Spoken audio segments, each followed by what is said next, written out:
দুরুদ, ইস্তেগফার, দোয়া ইউনুস, এই তিন আমল পাশাপাশি ইয়াজাল জালাল ওয়াল ইকরাম, এই চারটা জিনিসকে এমনভাবে ধরছে, বিশেষ করে দুরুদ, স্পেশালি সারাক্ষণ দুরুদ। আল্লাহ রাব্বুল আলামিন এমনভাবে সহযোগিতা করেছেন, এমনভাবে উদ্ধার করেছেন যে কল্পনা করলে অবাক লাগে এখন যে এটা কিভাবে সম্ভব।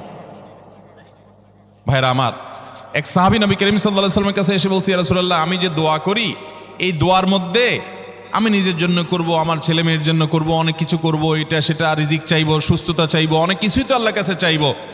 আপনি তো আল্লাহর রাসূল, আপনার জন্য দোয়া করলে আমাদেরই লাভ, একবার দোয়া করলে আল্লাহ 10 বার রহমত নাজিল করবেন, তো আপনার জন্য আমার দোয়ার ভিতরে কত পার্সেন্ট রাখবো? সাহাবী বারবার বিভিন্ন পার্সেন্টেজ বলছিলেন যে 3 ভাগের 1 ভাগ আপনার জন্য রাখি ইয়া রাসূলুল্লাহ, অর্ধেক রাখি, আরো বেশি করে রাখি।